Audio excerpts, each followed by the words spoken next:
இந்த மாவட்டத்தினுடைய தலைவர் மணிகண்டன் அவர்களையும், இந்த வடக்கு பால சுப்பிரமணியன் அவர்களையும், இந்த வடக்கு மாவட்டத்தினுடைய தலைவர் ஏழுமலை அவர்களையும், அண்ணன் விஜய் செயலாளர் விஜய் அவர்களையும், இன்னும் மாவட்ட செயலாளர்கள் நம்முடைய ஆறுமுகம் பிரச்சார பிரிவு மாவட்ட தலைவர் ஆறுமுகம் அவர்களுக்கும், இன்னும் வந்திருக்கக்கூடிய செய்தியாளர்கள் அனைவருக்கும் வணக்கம். சில விஷயங்கள் நாம் மறந்துடுறோம். நாம் நம்முடைய இந்த மறதியைத்தான் மூலதனமாக கொண்டு பல அரசியல் கட்சிகள் அரசியல் செய்கிறார்கள். அப்படி நம்ம மறந்து போன விஷயத்தில் ஒன்று, ஜூன் 25ஆம் தேதி கருப்பு தினம் என்பது. சுதந்திரத்துக்கு பின்னால் 1975 ஜூன் மாதம் 12ஆம் தேதி 1971 நடந்த நாடாளுமன்றத்திலே அப்போது பிரதமராக இருந்த இந்திரா காந்தி அவர்கள் எம்பியாக போட்டியிட்ட போது, ரேபரேலி தொகுதியிலே போட்டியிட்டதிலே அரசு நிர்வாகத்தை தவறாக பயன்படுத்தினார். தாசில்தார் போன்ற அரசு நிர்வாகிகளை, கலெக்டர் போன்றவர்களை கட்சிக்காரர்களைப் போல பயன்படுத்தி இருக்கிறார். எனவே அவருடைய வெற்றி செல்லாது என்று உத்தரப்பிரதேச அலகாபாத் நீதிமன்றம் தீர்ப்பு கொடுத்தது 1975 ஜூன் மாதம் 12ஆம் தேதி. இந்த மாதம் 25ஆம் தேதி அவங்க அப்பீல் பண்ணியிருக்கலாம், மேல் கோர்ட்டுக்கு போயிருக்கலாம், முறையிட்டிருக்கலாம், இதை வச்சு கூட அடைஞ்சிருக்கலாம். ஆனால் இந்திரா காந்தி அப்படி நினைக்கல. இந்திரா காந்தியினுடைய மனசில் ஒரு முசோலினியும் ஒரு ஹிட்லரும் இருந்தாங்க. அதனால் அவங்க என்ன பண்ணாங்க, 1975 ஜூன் மாதம் 25ஆம் தேதி அவசர நிலையை பிரகடனம் பண்ணாங்க. அப்படின்னா அரசியலமைப்பு சட்டத்தை தூக்கி வச்சுட்டாங்க. இது இனி சட்டம் கிடையாது, நாங்கள் சொல்கிறது மட்டும்தான் சட்டம் அப்படின்னு சொன்னாங்க. அரசியலமைப்பு சட்டத்தை காங்கிரஸ் கட்சி தூக்கி எறிஞ்ச தினம் ஜூன் 25. அதை பாரதிய ஜனதா கட்சி கருப்பு தினமாக ஆண்டாண்டு காலமாக கொண்டாடுறது. அப்படி அரசியல் சட்டத்தை தூக்கி எறிஞ்சுக்கிட்டு அதை எதிர்த்து போராடிய மக்கள் 1,00,000 பேரை கைது பண்ணாங்க, சிறைச்சாலைகளில் சித்திரவதை பண்ணாங்க. மொராஜி தேசாய் போன்ற, KP நாராயணன், மொராஜி தேசாய், வாஜ்பாய், அத்வானி போன்ற தலைவர்களெல்லாம் கைது பண்ணாங்க. பெருந்தலைவர் காமராஜரை கூட நம்முடைய சென்னையிலே திருமலை நாயக்கன் தெருவிலே அவருடைய வீட்டிலே, அவருடைய வாடகை வீட்டிலே அவருடைய வீட்டோடு அவரை கைது செய்து வைத்தார்கள். அதாவது வீட்டு சிறையிலே வைத்தார்கள், வெளியில் போகக்கூடாது அப்படின்னு வீட்டு சிறையில் வைச்சாங்க.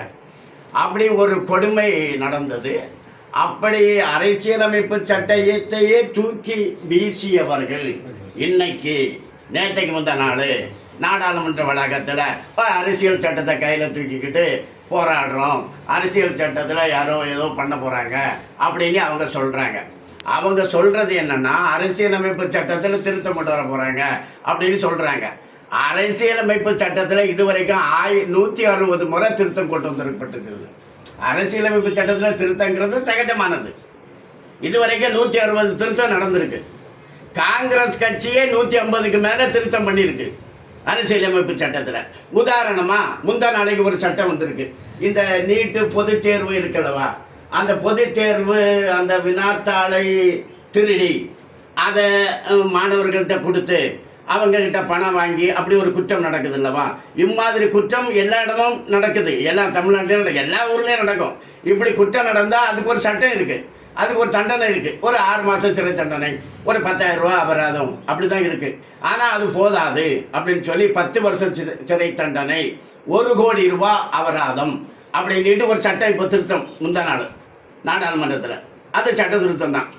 ஏற்கனவே இருக்கிற சட்டத்தை அதனுடைய கூட ஒரு ஸ்டெப்பு அதில் சேர்த்தால், ஒரு பேராகிராஃப் சேர்த்துக்கிட்டா, கொஞ்சம் அதிகமாக சேர்த்துக்கிட்டா, 5 வருஷம் இருக்கிறத 10 வருஷம் முடியும், 10 வருஷம் இருக்கிறத 5 வருஷம் முடியும், மாற்றிக்கிட்டா அதுதான் திருத்தம்ங்கிறது.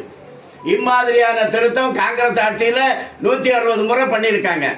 திருத்தம்ங்கிறது ஏதாவது ஒரு சீர்திருத்தம் செய்தாதானே ஒரு மாற்றத்தை நோக்கி நம்ம நடக்க முடியும். அதான் சட்ட திருத்தங்கிறது. ஆனால் பிரதமர் நரேந்திர மோடி சட்டத்தை திருத்துவார். சட்டத்தை ஏன் காங்கிரஸுக்காரங்க திருத்த இல்லையா அப்படின்னு சொல்லிட்டு ஒரு சட்ட புத்தகத்தை எடுத்து வச்சுக்கிட்டு அந்த சோனியா காந்தியும் ராகுலும் அவங்க குடும்பம் அந்த குடும்பம் கூட சேர்ந்து சில கொத்தடிமைகள் எல்லாருமா சேர்ந்துக்கிட்டு ஒரு போராட்டம் அப்படின்ட்டு அவங்க டெல்லியில் பண்ணுறாங்க. நாம் இன்றைய நாம் நினைவுபடுத்தக்கூடிய எண்ணத்த விஷயம் என்னன்னு சொன்னால் 75 1975 ஜூன் மாதம் 25ஆம் தேதி இந்திரா காந்தி சட்ட புக்கை தூக்கி குப்பையில் போட்டாங்க. சட்டம் இனி இல்லை, இந்திரா தான் இந்தியா, இந்தியா தான் இந்திரா அப்படின்னு சொன்னாங்க. தலைவிரிச்சு ஆடினாங்க. அந்த ஆட்டம் 1977 21 மாதம் மார்ச் மாதம் 31ஆம் தேதியோடு முடிஞ்சு போச்சு. அப்படி அங்கே ஆடும்போது இங்கே கருணாநிதி முதலமைச்சராக இருந்தார். கருணாநிதி இந்திரா காந்தியை கண்டிக்கலை, எதுக்கலை, இந்திரா காந்தியை ஆதரிச்சார். கருணாநிதியுடைய மகன் இப்போ அவருடைய வாரிசு முதலமைச்சர் மு.க. ஸ்டாலின், அவருடைய திருமணம் 1975 ஆகஸ்ட் மாதம் 20ஆம் தேதி நடந்தது. அப்போ இந்த கருப்பு சட்டம் நடைமுறையில் இருக்கு. சட்டத்தை தூக்கி போட்டிருக்காங்க, எல்லோரையும் கைது பண்ணியிருக்காங்க, கொடுமைப்படுத்துறாங்க. அந்த சூழல்ல தான் மு.க. ஸ்டாலினுக்கு கல்யாணம் நடந்தது. 1975 ஜூன் 25 தான் ஆரம்பம். ஆகஸ்ட் 20 ஸ்டாலினுக்கு கல்யாணம். அந்த கல்யாணத்துக்கு ஒரு விசேஷ அழைப்பாளர் வந்தார். அவர் இந்திய ஜனாதிபதி பக்ருதீன் அலி அகமத். அவர் விசேஷமா வந்தார். அவரு தான் இந்த கருப்பு சட்டத்துக்கு கையெழுத்து போட்டவர். இந்த இந்திய அரசியலமைப்பு சட்டத்தை தூக்கி போடலாம் அப்படிங்கிறதுக்கு கையெழுத்து போட்ட பக்ருதீன் அலி அகமத்தினுடைய முன்னிலையில தான் மு.க. ஸ்டாலினுக்கு கல்யாணம் நடந்தது. அப்போ திமுக காங்கிரஸோட இருந்தது.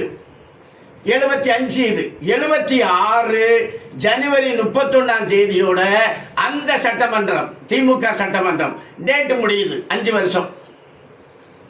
அது அந்த எமர்ஜென்சி டைமா இருக்கிறதுனால தேர்தல் நடத்த முடியாது. 31ஓட முடியுது, தேர்தல் நடத்த முடியாது. அப்படி ஒரு 5 சட்டமன்றங்களுக்கு டைம் முடியுது அந்த எமர்ஜென்சி காலத்தில். இங்கே மட்டும் இல்லை, குஜராத்தும் அப்போ தான் முடியுது, பல இடங்களில் முடியுது. அப்போ அந்த அந்த சர்வாதிகார அரசு, இந்திரா காந்தியினுடைய அரசு என்ன முடிவெடுத்துனா ஒரு 2-3 சட்டமன்றங்களை கண்டினியூ பண்ணாங்க, சில சட்டமன்றங்களை கலைச்சிட்டாங்க. அப்படிதான் திமுக சட்டமன்றத்தை கலைச்சிட்டாங்க. எப்போ 31ஓட முடியுது இல்லவா, கலைச்சிட்டாங்க, முடிஞ்சதோட கலைச்சிட்டாங்க. அப்படி கலைச்ச பிறகுதான் கருணாநிதி இந்த இந்திரா காந்தியினுடைய அராஜகத்தை எதிர்த்து மெல்ல முணங்கினார். அவ்வளவுதான். என்ன சிறைவாசம் ஏனென்றால் வனவாசம் அப்படின்னு சினிமா பாணியில பேசினார்.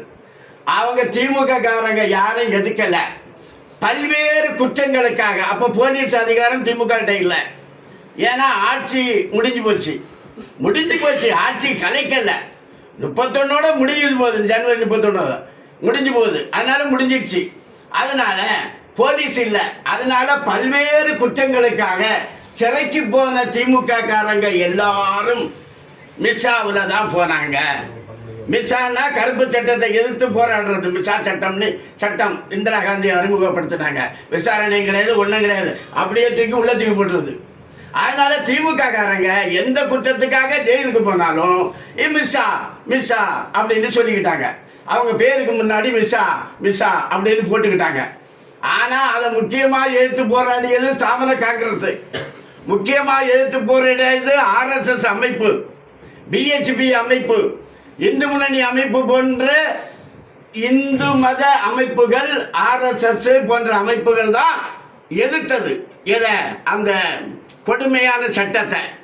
ஆனால் திமுக காரங்க எதுக்கல்ல, பேருக்கு அறிக்கை விட்டுக்கிட்டாங்க. கச்சத்தீவை கொடுத்துக்கிட்டு கச்சத்தீவை எடுத்துக்கிட்டது தப்புன்னு அறிக்கை விட்ட மாதிரி இவங்களே செஞ்சுக்குவாங்க, இவங்களே ஒரு அறிக்கையை விட்டுக்குவாங்க. அதே போல பேருக்கு அறிக்கையை விட்டாங்க. இவங்க திமுக அந்த கொடுமை சட்டத்தை, கருப்பு சட்டத்தை, அந்த எமர்ஜென்சி சட்டத்தை திமுக எதுக்கல்ல. ஆனால் மிஷா அப்படின்னு பட்ட பேரை மட்டும் வச்சுக்கிட்டு இருக்காங்க. அவ்வளவு கொடுமையான சட்டம் காங்கிரஸ் கட்சிக்கிட்ட இன்னும் இந்திரா காந்தியினுடைய மனநிலை தான் இருக்கு. இப்ப கூட காங்கிரஸ் கட்சி 2013